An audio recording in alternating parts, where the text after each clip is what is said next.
حضرت ابو ہریرہ رضی اللہ تعالیٰ عنہ روایت فرماتے ہیں، بڑی پیاری روایت ہے اور یہ بھی صحیح مسلم کی حدیث ہے۔ حضور اکرم صلی اللہ علیہ وآلہ وسلم کا فرمان عالی شان ہے۔ حضور ارشاد فرماتے ہیں کہ ایک شخص ایک جنگل میں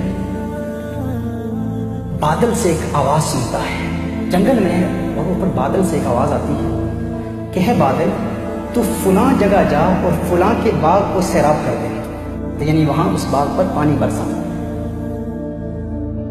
یہ بادل کو دیکھتا ہے کہ بادل وہاں سے موو ہو جاتا ہے، متحرک ہوتا ہے۔ یہ بادل کا تعاقب کرتا ہے، جہاں بادل جا رہا ہے وہ پیچھے پیچھے جا رہا ہے اور وہاں پہنچ جاتا ہے جہاں بادل برستا ہے۔ جب دیکھتا ہے کہ بادل ایک باغ پر برس رہا ہے، دیکھتا ہے کہ ایک شخص وہاں موجود ہے اور وہ ایک نالا بادل کی برسات سے بھر گیا ہے اور ایک شخص وہاں اپنے ایک پھاوڑے کے ساتھ، ایک پینچے کے ساتھ وہ اس پانی کو آگے پیچھے کر رہا ہے۔ اس کے پاس جاتا ہے، کہتا ہے اے اللہ کے بندے تیرا نام کیا ہے؟ یہ اپنا نام بتاتا ہے اور پوچھتا ہے تو نے میرا نام کیوں پوچھا؟ اس نے کہا تیرے چرچے تو بادلوں میں ہو رہے ہیں۔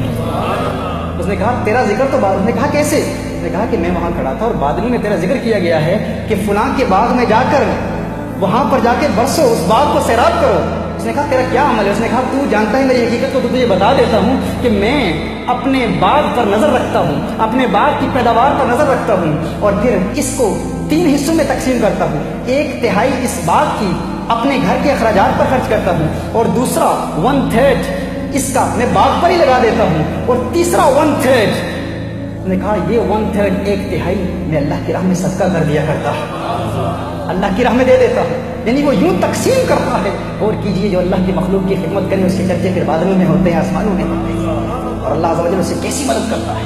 وہ تنگ دستی کا شکار نہیں ہوتا، اللہ عز و جل اسے وسعت عطا فرماتا ہے، اللہ عز و جل سے برکتیں عطا فرماتے ہیں۔ خواجہ خواجگان خواجہ معین الدین چشتی اجمیری رحمۃ اللہ تعالی علیہ کیا ارشاد فرماتے ہیں؟ وہ فرماتے ہیں انسان سمجھتا ہے کہ میں اپنی ہمت، اپنی محنت، اپنی جد و جہد، اپنی توبہ، اپنی کاوش کے ذریعے، اپنے تقوی اور پرہیزگاری کے ذریعے جہنم کی آگ سے بچ سکتا ہوں۔ فرمایا بڑا مشکل کام ہے، اگر جہنم کی آگ کو اپنے لیے بجھانا چاہتے ہو تو انسان کی بھوک کی آگ کو مٹاؤ۔ کہا انسان جو بھوکا ہے اس کو کھانا کھلاؤ، جو پیاسا ہے اس کو پانی پلاؤ۔ اگر تم نے کھانے کے ذریعے انسان کے بھوک کی آگ بجھا دی اور پانی کے ذریعے انسان کی پیاس کی آگ بجھا دی، تم اس کی بھوک اور پیاس کی آگ بجھاؤ گے، اللہ تمہارے لیے جہنم کی آگ کو بجھا دے گا۔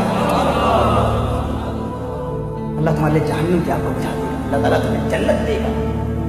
جنت جانا چاہتے ہو، جہنم سے بچنا چاہتے ہو تو اللہ کی مخلوق کی خدمت کرو، اوائڈ کنزیومرزم، اس کو اوائڈ کرو۔ جو جذبہ کہ میرے پاس مال جمع ہو جائے، دولت جمع ہو جائے، کتنے مکان ہیں، کتنی جائیدادیں ہیں، کتنی زمینیں ہیں، اس کی فکر کو ختم کر دو۔ میرا کاروبار فلاں سے بہتر، فلاں سے زیادہ، کیوں بھائی؟ کیا کرنا ہے اس کاروبار کو؟ نبی نبی نبی نبی